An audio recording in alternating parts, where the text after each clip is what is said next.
Hello there, Reject Nation. I'm Greg Alba. And I'm John Humphrey. We're gonna watch The Mandalorian Episode 3, people. First off, gotta give shouts out to Eric over at Nerd Chronic for editing these reaction highlights for us. He's done editing for people like Akasan, Emont Snow, Booby Trivia, Schmodown. Has his own podcast wherever podcasts are found. We will have the full-length reaction stream-along for The Mandalorian over at our Patreon page. And over at our Patreon, we do stream-alongs for many shows, like Agents of S.H.I.E.L.D., Stranger Things Season 3, Gotham, Cobra Kai Season 2, Haunting of Hill House Season 1, and then there are shows where we do stream-alongs for them, but also have the option for reaction highlights. Like how you'll see the highlights cut up for The Mandalorian. It's like this for these shows as well. Supernatural, Hunter x Hunter, Code Geass, Death Note, My Hero Academia, movie included, Attack on Titan, Full Metal Alchemist Brotherhood, and One Punch Man. You guys can go over to our Patreon page today. Last thing, I'm going to be going out of town this coming weekend, and I won't be back until next Saturday. The next Mandalorian reaction will be a little bit late, so do subscribe and click that notification bell to get notified when we got that Mandalorian reaction up. Let's get into this.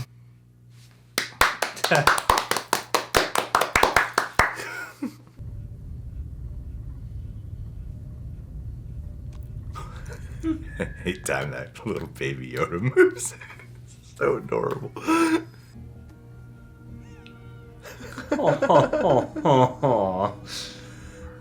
The client will eat the baby.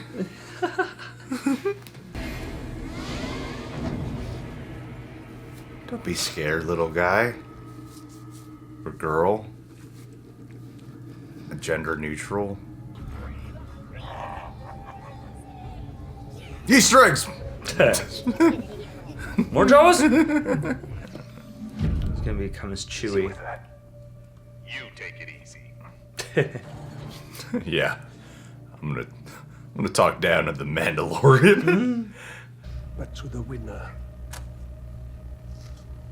go the spoils. You're so smart, John. I know my well-worn turns of phrase that somehow made it to this galaxy. Ooh. Was it worth it, Mando? Was it? I can reinforce my whole armor with it. Oh no. One. I think he's gonna shoot up the place. No, he's just gonna leave. We're never gonna see Baby Yoda again. That Beskar is enough to make a handsome replacement for your armor. Finding a Mandalorian in these trying times is more difficult than finding the steel. Huh. But less difficult than finding a Baby Yoda. Werner Herzog is like so passionate when he speaks. I know. I can form a full cuirass. This would be an order for your station. I must warn you, it will draw many eyes. Like these three. Or 4. 6, 8. 8? These are the spoils of the Great Purge. Our world was shattered by the Empire, with whom this tower shares tables. Just making a living. Oh, whoa, no.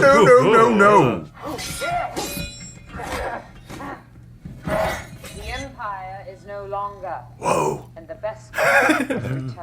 That was so cool. Have you ever removed your helmet? No, Has it ever been removed by others? never.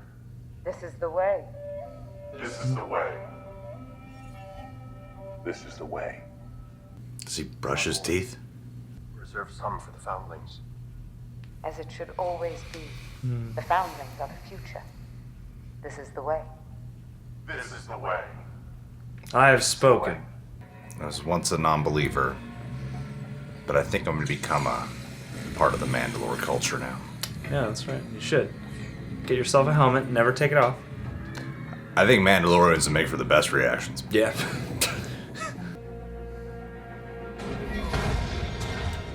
No.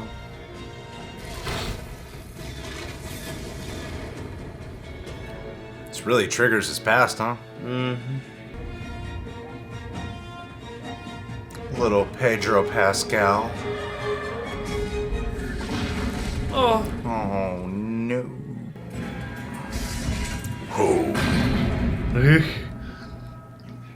Shot dust breather, but you failed. No punks for you. Now get out of here. Can't handle these grievances. Haha! Some precious cargo. Just got turned down from that guy. Damn. Damn, dude, Look how yeah. shiny he is. Now he's gonna be reflecting everything. Mando! They all hate you, Mando. Help. Even I'm rich. Now, how can I show my gratitude to my most valuable partner? I want my next job. You hunters like to keep busy, right? These are all far away. Ah, that's the best of the lot. A nobleman's son skipped bail. Mr. Trap! Looks like you're headed to the ocean dunes of Karnak. Son. Not bad. Any idea what they're gonna do with it? With what? The acid. The kid. Enjoy your rewards. Buy a Campton Old Spice. By the time you come out of hyperdrive, you will have forgotten all about it. He reminds me of the Oracle. From the Matrix? Yeah. I think it's just because of that last line, which I believe the Oracle says that line before Neo leaves the room. Don't worry, he's gonna make him cookies in the next scene. Aww. Aww. You big old softy.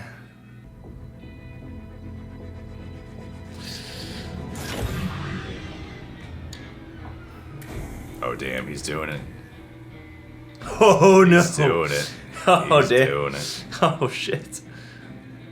Oh, I love this music. Oh, this is gonna be bad. This is like the best music of all of TV right now. Yeah.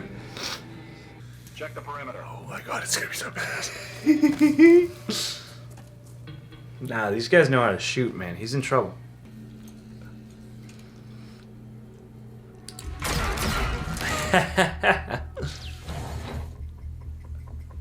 Oh, this is so cool.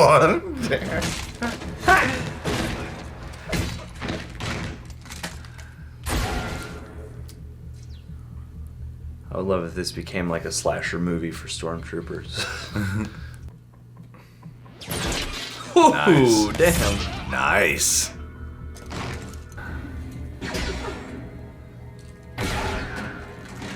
That's the best stormtrooper in all the Star Wars games. Please don't hurt him. It's just a child. Please. No. No. Please. You think he's trying to hurt the child? Why would he try to? He's clearly trying to save the kid. I protected him. If it wasn't for me, he would already be dead. Please. Please. Well, kidnap the scientist guy. Whoa, he Batmaned him. Damn, dog. That heavy ass armor too. Oh yay! Hey, man, every stormtrooper thinks they're gonna be the one to make a difference.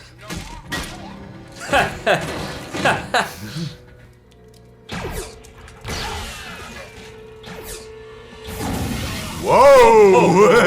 Bad, yeah. Oh! Oh, damn.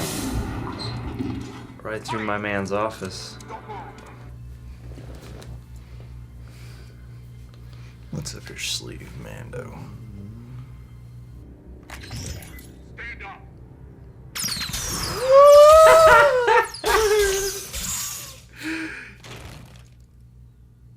Iron Man. Yeah, a little bit. Oh no, there's a bounty out on John Wick's head. That's right. Excommunicado. He's gonna have to go to the high table to sort this out. No. You're my best friend, Mando. He's the only person I share familial conversation with. Welcome back, Mando. You put the bounty down, and perhaps I'll let you pass. The kid's coming with me. If you truly care about the kid, then you put it on the speeder. I love And this. we'll discuss terms. It's a Western standoff.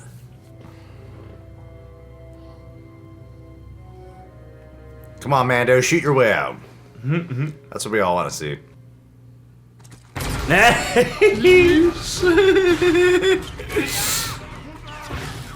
Well, I was doing this all while holding the baby. I know. Freaking droids.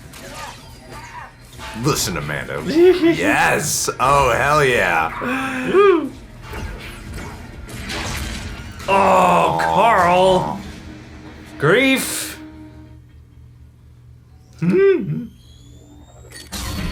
Whoa. Whoa. Disintegration. And if you try to stop us, we kill you and we strip your body for parts.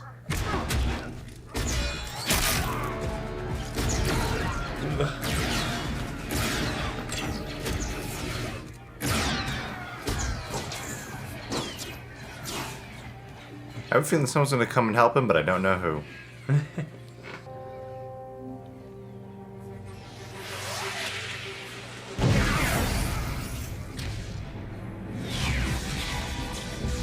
Oh! Team Mando. Mandalores! Oh, that is awesome. Yeah, not bad. Fam's all here.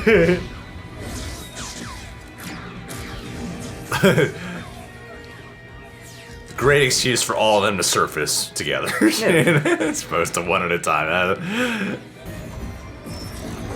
This is so awesome. This is like some of the best action is all in Star Wars, seriously. Get out of here. You have to relocate the covert. This is the way. This is the way. Aw. He's got his people. Hold it, Mando. Come on, man. I didn't want it to come to this.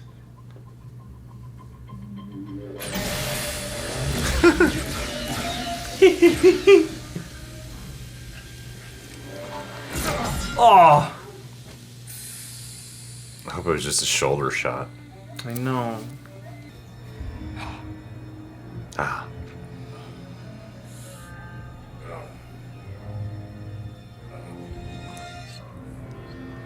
What are the odds? It was good though.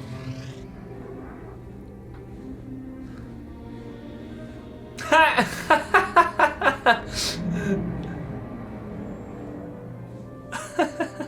gotta get one of those. It's okay, Rhodey. Yeah. Next time. Yeah. Season 2. Aw, buddy.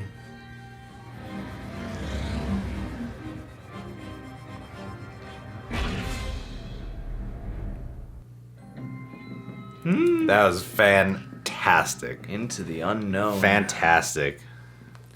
You know, they're really pulling off something that might sound like really impossible to do on paper. You don't see this guy's face. He's wearing a mask the whole time. Mm-hmm. And somehow the audience has to connect with him. Yeah. And it literally only took me 2 episodes to get there. Know, as right? opposed to, Oh, you know, It's- they're it's giving him one big save the cat moment. It's really impressive, just like what they do with the body language. Like, I mean, I'll talk a little bit more about it after, but that moment when he's on the droid truck and he's just looking at the baby, like, I mean, there's a lot you gotta do with like camera angles and music and tone editing to really make this all communicate. It's like more than just what Pedro Pascal can do, but it's so impressive how he like, I was getting a little misty-eyed. He was just like looking at the baby. I was like, man, I don't know how this show, I'm really not sure even how this show's doing it, but they're doing it. All right, I'm in love with this show.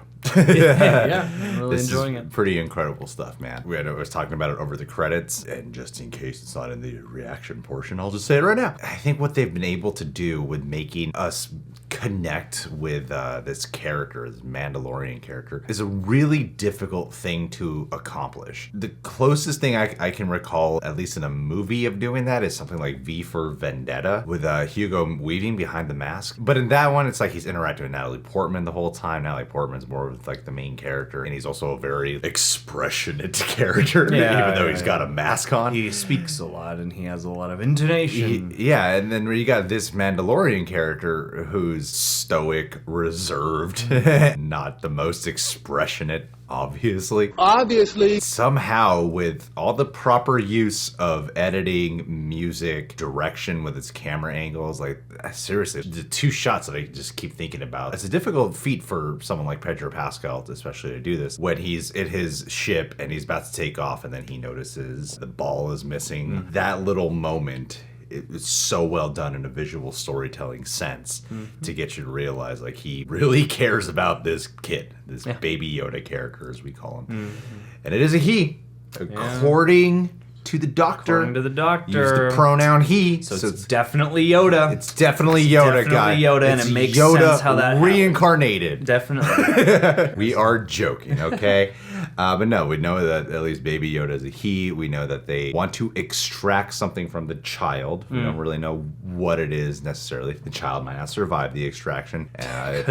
Because really, what child would? No, what child would? What would you bounty a child and then be like, we're going to extract something and this kid's going to be fine? And what would though." the stakes be if the child was gonna be fine anyway? Yeah, you know.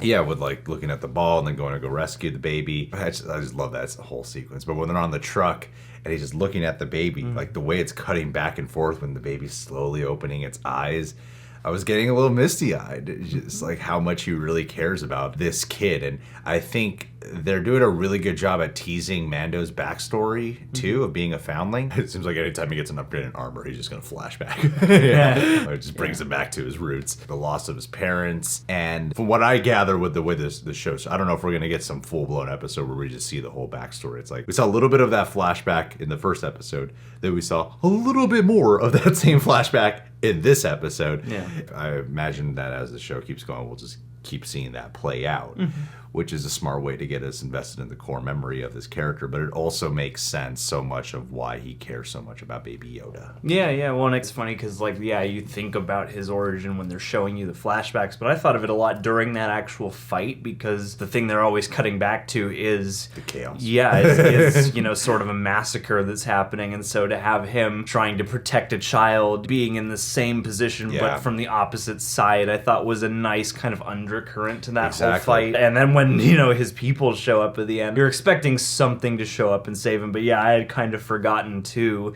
And I think that was a nice thing about the conflict, having them all sort of be against him in that moment where he goes in with the Beskar steel and is getting his upgrades done. I thought that was kind of an interesting way to at least throw you off that scent so that when they come back in, it is sort of a surprise. And I wonder if maybe that's going to be one of the bigger arcs of the series, is sort of figuring out a new place for them to roost, because it doesn't seem like this place is going to be the place anymore for them. I'm just like, all right, we're going to go back to our foundry now. Y'all play cool up here. All the Mandalores all came up to help. I didn't see the armorer there. I mean, the armorer's like, I'm going to stay behind. Well, You'll be back, right? Maybe the armor is important. Maybe not every Mandalorian has those skills. Maybe she's got to stick around and make sure that there's somebody to keep on keeping on with the armor and the weapons and stuff. I don't know. Like, you can't just abandon your post. But if all the Mandalores are off, now they're all kind of if they move, she's going to move too. But just in that fight, I get it. But yeah, imagine though, maybe in the next episode, if the armorer did stay there, they're probably gonna interrogate her. But no, you bring up a good point, because I think what this show does an exceptional job at, and I really respect it for committing as much to visual storytelling without being expositional about things. Because like they could have easily done in that battle sequence, keep cutting back to the past, but they didn't. It's like they just trust the audience will pick up on that deeper resonance there. And I think it's attention to detail on the Mandalores at the end of the day sticking together in this situation, like, they have their disagreements with our main character, but at the end of the day, you know, it's like, well, we gotta go save him. we gotta go help him out. We gotta stick together. And I think that's actually like quite beautiful. It was more than just some Easter egg. What they are doing is serving to flesh out the world more and more. I'm not familiar with what this great purge is that they're talking about. To be totally transparent, if you guys want to share, go ahead. Please, we'd love to know, as I don't know if that's already been covered in other things. Yeah, but just to see them address that and then put it aside, I have that whole thing about, like, this Beskar Steel is kind of a dubious origin given our history with everything. Even though, yeah, there is definitely conflict, I would imagine, that might come back out of that. I did like that in the end they have their unity as a people, you know, and that seems to outweigh the stickier details of the past and the politics that come with this. And I mean, in that moment where he's getting the crap for the steel, I'm also like, you guys are all kind of bounty hunters, though. Like, I gotta imagine that he's not the only one in this position, even though he has a ton of it right now. True. And even just the little thing, too, where he wants to leave some of the rest of it for the foundlings. It's like little things like that help you realize that underneath that badass exterior, that core memory is very important in whatever way to him.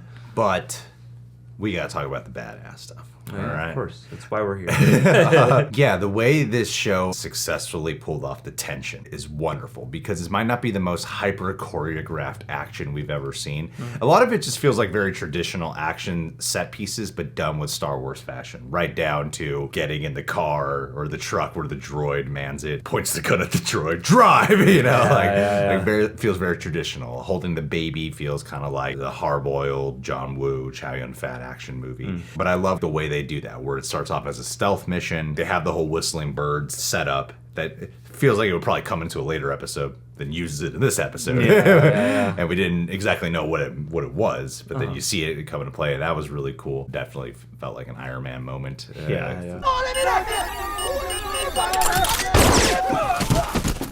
Very similar scene in Iron Man 1. And Jon Favreau did write this episode. And then it goes into Western standoff, kind of this John Wick excommunicado thing. You do think that, like, it's just going to be one person that shows up, and then it really does earn that final moment with all the Mandalore showing up and helping to save the day. I guess this is like the real plot of the show, or at least in this season, is that the Mandalorian and the Mandos are all going to be on the run. We got to find out the mystery behind this Baby Yoda character. And I am just hooked into this. I really credit this show on knowing how to do build up, knowing how to give just enough information to where you don't end every episode with what? You know? You get a little bit more here and there. But what they've really been focusing on is establishing what kind of man is the Mandalorian. You know, that's what it seems like these specific episodes have primarily been doing to get us hooked into this character, which is the hardest task for a character who have no facial expressions to go off, not a lot of dialogue to go off, and they're doing it. I think this is exceptional. This is exceptional stuff. It speaks to when you use the fundamentals of storytelling and visual storytelling to your best advantage, you know? And also, I thought that was a really nice natural build-up of that action, because it's just perfectly structured out in the sense that it starts as a sneak and then it turns into this big mess that's... I love that, I guess, is that each time he starts into something that he's outmatched on, it's not like he is a superhero. There is always something that he has to rely on, or there are other people, or there are circumstances. You know, you really got to watch him figure these situations out. I love that he is not just all invincible. It's like, even though you kind of can assume what this episode's gonna do in terms of plotting, like, you know he's probably not gonna let the kid go and stuff like that. I think it makes up for some elements that may be predictable in that sense by sheer excellence in execution and attention to those details that make this gradual story feel very rich and worthwhile. And Werner Herzog as this client character speaks with such a voice of philosophy and passion. It is like, Werner, like, I get why they cast Werner Herzog for this role. Like, that's Werner Herzog right there. And then Carl Weathers, you got to see so much more layers to his character this time around. A little bit more of that Carl Weathers that I'm more familiar with. Some of that showmanship, like when Mando walks in, everyone hates you. I'm her best friend, though. Hey, Mando, you want to sit down? You want to hang out, buddy? Check out all this Beskar I got for you. That's the Carl Weathers I know and love. Yeah. But even that trope of he got shot, but then the steel was right there to protect him. That was well handled. It's well handled, and it wasn't just, of course. They show in the earlier shot when he pulls it out, he's saying something like, I'm rich too now. And he puts it back right there. So they did establish that. It's not unexpected, and they didn't cue the audience in on that. And it makes you wonder, did Mando see and remember that? Yeah, did he shoot intentionally there? Yeah. Or intentionally in an area where it wouldn't do damage. Yeah, because I don't think he wanted to kill him. Because I imagine the man is a little bit conflicted about his choice here, because this is breaking, the rules, the guidelines. More what you'd call guidelines than actual rules. That he abides by too. And he almost doesn't, he almost just goes out on another bounty and tries to forget about it. But then also speaking of Star Wars lore, because this is after Return of the Jedi, before Force Awakens, they acknowledge New Republic. It's a joke. Just taking a stab at the neutral. But my point with that is in terms of breaking the rules and growing, adapting, developing, transitioning, bringing up the New Republic in this episode, I thought was a good thing, because this is the Mando, like not just our main character, but it seems like the Mandalores all transitioning to a new kind of order. This is the way? This is the way. That's how. Man, the quotes. I have spoken. I have spoken. This is the way. There's going to be so many new t-shirts for us to buy. I can't wait. Different quotes. Loot Crate better start getting ready. Yeah, get those tattoos going. I want to get one hand, this is the way, and one hand, I have spoken. I'm going to need a lot more fingers for this. I love that name, Grief Karga, because I feel like Carl Weathers based his whole character off of that name. Yeah, a little bit. He always has these grievances, and then Karga, like cargo, Yeah. I want to know who sits around. Like, there's got to be a Star Wars name generator. There's got to be a guy who sits around whose job it is to come up with Star Wars names, because they're always so cool, but they're always like quintessentially Star Wars names. Real quick too, the other moment that I love, like these little nuggets to give you good character insight. When he is talking with the armorer, he's not accepting something from the armorer because he's not taking the signet of the one horn because he didn't defeat it in honor, because he got help from his enemy, and the enemy did not know that was his enemy at the time. And the way he delivers that line, you could feel the sense of disappointment or reluctance. It doesn't ring 100% enemy. Yeah. There's like a hint of regret. It's like a weird thing to say about a baby. Yes. Who helped you defeat a giant, land creature. Like trying to call it his enemy when he doesn't feel like it really is. It's so good. It's so good. All right, guys. Well, thanks for watching. You could join us on Patreon, where we got our full-length stream-alongs over there. Make sure to subscribe and click that notification bell for whenever we got a new video up, and especially the Mandalorian one. Thank you so much. See you guys. This is the way!